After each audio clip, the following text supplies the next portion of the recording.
Good morning, one and all. So, dear students, now you can be discussed about the some question answers in your textbook. We can be discussed about that one. So, first question: state the universal law of gravitation. The universal law of gravitation states that every object in the universe attracts every other object with force called gravitational force. The force acting between the two objects is directly proportional to the product of their masses and inversely proportional to the square of the distance between their centers. For two objects can be considered, suppose we can consider mass m1 and m2, distance we can be taken on the r. The force attracting between them is given by universal law of gravitation is F is equal to g into m1 into m2 divided by r square. So where capital letter G can be called as the gravitational constant, its value should be 6.67 into 10 to the power of minus 11 Newton meter square kg square. So next second question. Write the formula to find the magnitude of the gravitational force between the earth and the object in the surface of the earth. So now it can be taken on the mass of the earth, it can be taken on the mg, and mg the mass of the object on its surface. So let us R, capital R is the radius of the earth, then according to universal law of gravitation, the gravitational force acting between the earth and the object is given by F is equal to G into M into E into M divided by R square. So next question, what do you mean by free fall? What do you mean free fall means? Gravity of the earth attracts every object towards its center. When an object is released from the height, it falls towards the surface of the earth under the influence of the gravitational force. The motion of the object is said to be free fall. Next question, what do you mean by acceleration due to gravity? So when an object falls towards the ground from the height, then its velocity should be changes during the fall. This change of velocity produces acceleration in the object. This acceleration is known as the acceleration due to gravity. It means the rate of change of velocity within the unit time. But here it can be taken the when it should be falls towards the height, its velocity also variation. So its value should be 9.8 meter per second square. So next question, what are the difference between mass of an object and its weight? So mass and weight should be the different. So mass is the quantity of the matter contained in the body. So mass means it is the quantity of the matter that contained in the body. So weight is the force of gravity acting on the body, that is we can be called as the W. Mass is the measure of inertia of the body. So inertia means it is the resting position, is it? So that is it can be called as the inertia of the body. Weight is the measure of the gravity. So weight means it is the measure of the gravity.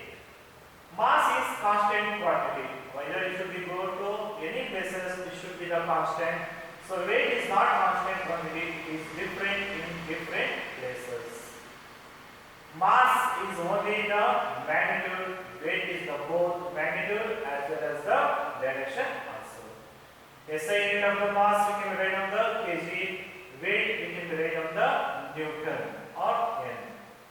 So next another question, why is the weight of the object on the moon 1/6 its weight of the earth?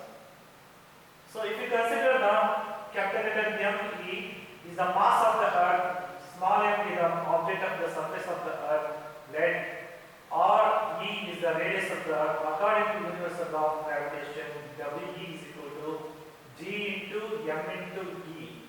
Small capital letter M into E into small m divided by the RE square. So now you can be taken on the M is mass of the moon, R is the radius of the moon. So then according to universal law of gravitation, we can apply these formulas. So then what happens? It should be Wm is equal to Gmm. M is moon. Capital letter M is moon. Then earth we can consider the E here in moon is Rm square. Then the ratio should be We by Wm. It should be the substitute these values G into M into Me into M divided by Rc square. So Gm into m into divided by Rm square. So m, capital letter M means mass of the earth, small m means mass of the moon. So that should be value should be given 5.98 into 10 to the power of 24 kg and also 7.36 into 10 to the power of 22 kg. So radius of the earth should be the 6.4 into 10 to the power of 6. Mass of the radius of the moon should be the 1.74 into the 10 to the power of 6. So all these values we can be substituted. The answer should be coming to the 0.166. So that should be approximately we can write on the 1 by 6. So therefore any weight of the object in the moon is the 1 by 6 of its weight of the earth. Next question. Why it is difficult to hold a school bag having a strap made up of a thin and strong string? So we know that it is difficult to hold a school bag having a thin strap because of the pressure on the shoulders is quite large. So this is because pressure is inversely proportional to the surface area on which force acts. The smaller is the surface area, the larger will be the pressure on the surface. So in the case of strap, if the contact for surface area is very small, hence pressure exerted on the shoulder is very large. Next question, what do you mean by buoyancy? So buoyancy means the upward force exerted by the liquid on the object inversely is known as the buoyancy.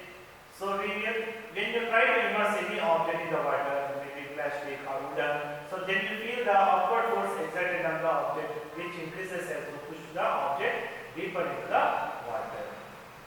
So next question, why does an object float or sink placed on the surface of water? So you know that density means mass per volume is the density. If the density of the object is more than the density of the liquid, then it sinks in the liquid. So this is because buoyant force acting on the object is less than the force of gravity. So on the other hand, if the density of the object is less than the density of the liquid, then it floats on the surface of the liquid. This is because buoyant force acting on the object is greater than the force of the gravity. So yes, any object should be float or sink when placed on the surface of the water. So next question. To find your mass to be 42 kg on the weighing machine, is your mass more or less in the 42 kg? So weight and mass should be the difference, is it? So when you weigh your body, an upward force acts on it. This upward force is the buoyancy force. As a result, the body gets pushed slightly upwards, causing the weighing machine to the reading less than the actual value. So mass and weight should be the difference between this into this question. Next question. You have a bag of cotton and iron ball, each indicating the mass of 100 kg. When measured in the weighing machine, in reality, one is heavier than the other. So generally, iron is heavier than the cotton. Can you say which is heavier and why?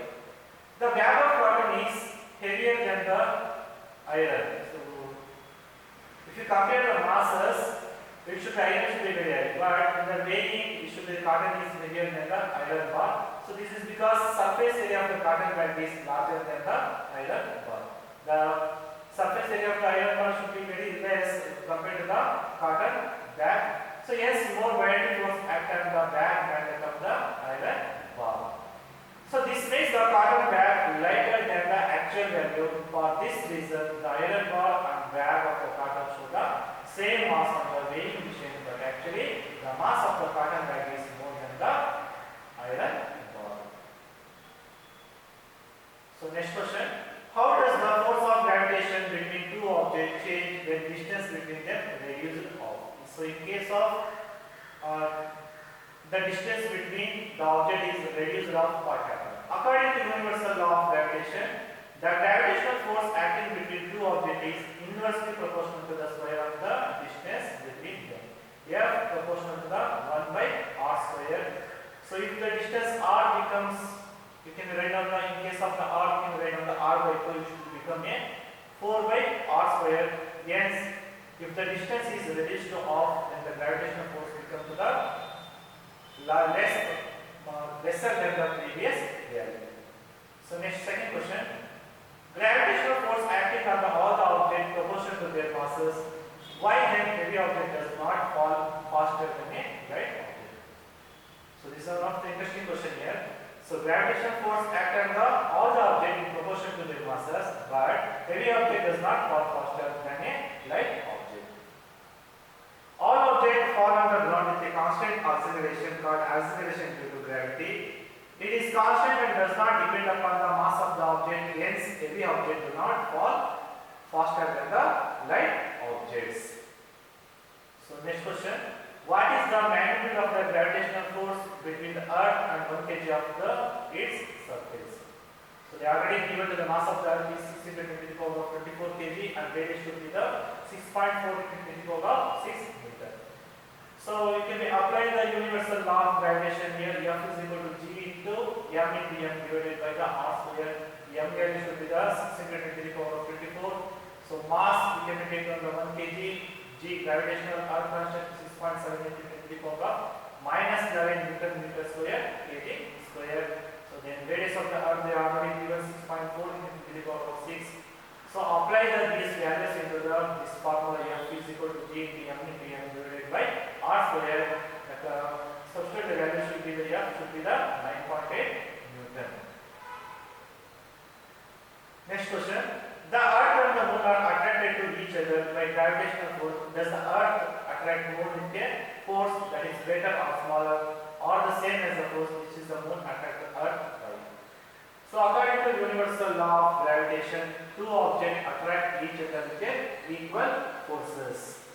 But in opposite direction, the earth attracts the moon with the equal force with which the moon attracts the earth. So next question. If the moon attracts the earth, why does the earth not move towards the moon? So this is also one of the interesting question. The earth and the moon experience the equal gravitational force from each other. So if you take the earth or moon, we should experience the equal gravitational force from each other. The mass of the earth is much greater than the mass of the moon. Hence its accelerated rate lesser than the accelerated rate of the moon towards the earth. So for this reason, earth does not move towards the moon. So here the correct answer should be accelerated rate should be lesser than the accelerated of the moon towards the moon. What happens to the force between two objects if mass of the object is doubled? So mass of the object should be doubled means you can take down the equation same G is equal to 2 into M1 into M2. So 2 times it can be multiplied that one we should become F is equal to 2F. So if the distance between object is double or triple, so R you can take down here. So the inverse proportional of the square of the distance between the object. If the distance is double, the gravitational force becomes 1/4 of the its original value. Similarly, if the distance is triple, the gravitational force becomes the 1/9 of its original value. The mass of the both objects are double. So in case of the mass of the both objects are double means F is directly proportional to the product of masses. If the mass of the object is doubled, then the gravitational force becomes the 4 times of original value. So next one is, what is the importance of universal law of gravitation? Newton's universal law of gravitation explains the attractive force between the two objects which have mass. It explains how we are able to stand on the earth, why a body thrown up fast up to the ground. So why all the planets revolve around the sun, why moon revolves around the earth, and so on. This law also says that the distance between the two objects increases, their force of attraction also decreases. This explains why you are not able towards the distance star even though it is more massive than the earth. Next question. What is the acceleration of the free fall?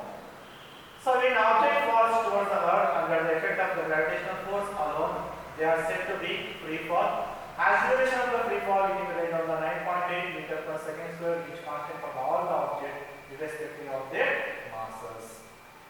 Next question. Why do we call the gravitational force between the earth and the object? Gravitational force between the earth and the object is known as the weight of the object. So here you can review to the some questions is given. Amit Bhai saved few grams of the gold at the post as per the instruction of one of his friends. He hands over the same with to the equator, will the friend agree with the weight of the gold? What? If not, why? So weight of the earth is given by the W is equal to M into G. So M is mass of the body, G means gravitation, acceleration due to gravity.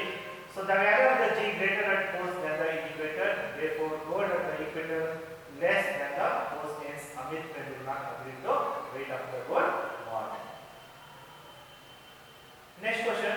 Why did a sheet of paper fall slower than one that is crumpled into a ball? So the correct answer should be, when a sheet of paper is crumpled into a ball, then density should be also increases. Hence, resistance to its motion through the air decreases and it falls faster than the sheet of paper. So next question. Gravitational force on the surface of the moon is only 1/6 as the strong as gravitational force on the earth. What is the weight in the newtons of the 10 kg object on the moon and the earth? So weight of the object on the moon is, we already know that 1/6 into weight of the object on the earth also. So weight is equal to mass into acceleration.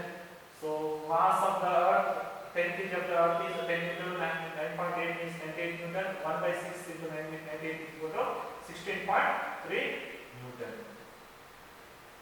A ball thrown vertically upward with a velocity of 49 meters per second. Calculate the maximum height to which it rises. The total time taken to the return to the surface of the earth. So here we can apply the formula v square minus u square is equal to 2g. Yes, u means initial velocity, v means final velocity, g means acceleration due to gravity, s is the height achieved by the fall. So the maximum height final velocity will be the 0 when v is equal to the 0 meter per second. So during the upward motion, it is always negative. It should be rather the minus 9.8 meter per second. So we can apply the formula of the this one v square minus u square is equal to gs. We can apply the substitute these values. H is equal to 122.5 meter. So again we can find out the velocity. We can apply the v is equal to u plus gt. V is already 0. U is equal to 49 plus g into t means minus 9.8. So time is 5 seconds. So total time taken to the ball should be written. Also we can write down this should be the 5 plus 5 is equal to 10 seconds. Next one is, a stone is released from the top of the tower, height 19.6 meter. Calculate its final velocity just before touching the ground. So according to the equation of motion under gravity, you can write down the v square minus u square is equal to 2gs. U is equal to, you can write down the initial velocity of stone, that is 0 meter per second. V is the final velocity of stone. S, you can consider the height of the stone, 19.6 meter. G is equal to acceleration due to gravity, that is 9.8 meter per second square. So we can apply the formula v square minus u square is equal to 2gs. So then v square is equal to 2 into g is 9.8, s is the 19.6. So we can substitute these values, 19.6 whole square cancel is equal to 19.6 meter per second. So next question. A stone thrown vertically upward in the initial velocity of 40 meter per second, taking 10 meter per second square. So find the maximum height reaches by the stone. What is the net displacement and the total distance covered by the stone? So according to the equation of the motion under gravity, so we can take down the equation v square minus u square is equal to 2gs. So initial velocity already given 40 meter per second. So time final velocity is the stone is the 0 meter per second. Height of the stone, yes. Gravitational acceleration due to gravity is given to the minus 10 meter per second square. So apply the formula again v square minus u square is equal to 2gs. So that is 0 square minus 40 square means we find out the h is the 80 meter. So the distance covered by the stone during upward and downward journey is 80 plus 80 is the 160 meter. So net displacement means it is the positive and negative values should be become a 0. Calculate the force of gravitation between the earth and the sun in the given mass. Mass of the earth should be the 16 into 10 to the power of 24 kg and the sun should be the 2 into 10 to the power of 30 kg. The average distance between two is 1.5 into 10 to the power of 11 meter. So according to universal law of gravitation, F is equal to G into M1 into M2. M means you can give the mass of the sun and m2 you can take on the mass of the earth. So mass of the sun is to the 2 into 10 to the power of 30 kg. Mass of the earth should be given to the 6 into 10 to the power of 24. The average distance between the sun and the earth is 1.5 into 10 to the power of 11. So universal law of gravitation constant is 6.7 into 10 to the power of minus 11 Newton meter square.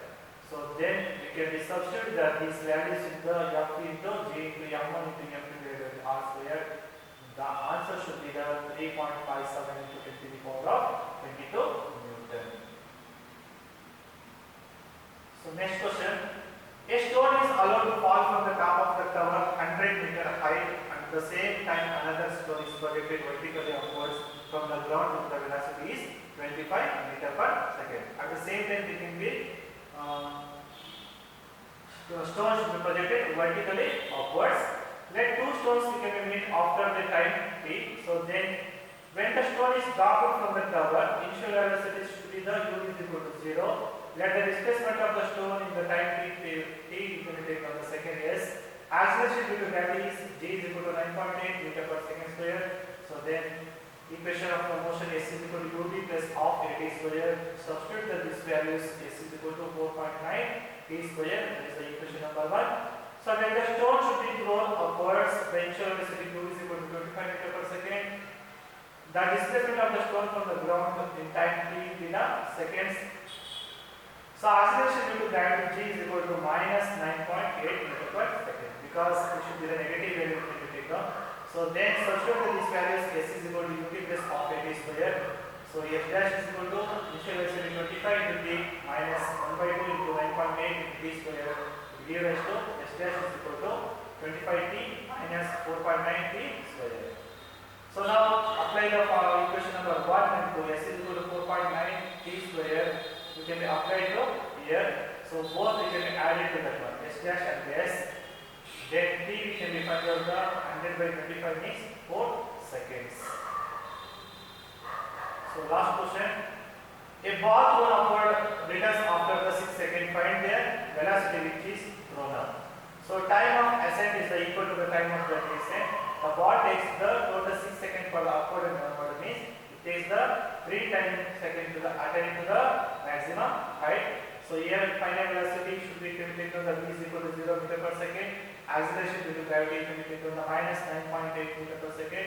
Substitute that these values v is equal to u plus 8. We have to the u is equal to 9.8 into 3 means 59.4 meter per second. So the maximum height should be reaches. So maximum height should be reaches means we can be initial velocity during upward journey means u is equal to 59.4. Final velocity v is equal to 0 meter per second. Acceleration due to gravity is minus 9.8 meter per second. Again apply the formula s is equal to ut plus half at square. So instead of a you can be taken on the h. So that should be the 29.4 into 3 minus 1 by 2 into 9.8 into 3 square. The answer should be 44.1 Newton. So its position should be after 4 seconds. So the ball against the maximum height should be 3 seconds after attaining the height it will be start falling downwards. So in this case initial velocity u is equal to 0. Position of the ball after 4 seconds through is given by the distance traveled by the during downward journey is 4 second minus 3 second is the 1 second. Then apply the formula s is equal to ut plus half at square. So substitute these values 0 into 1 into 1 plus 1 by 2 into 9.8 into 12. The answer should be 4.9 meter. The net height should be already 44.1 meter we can be find out. So when we minus to that one it should be the 39.2 seconds. So thank you and all.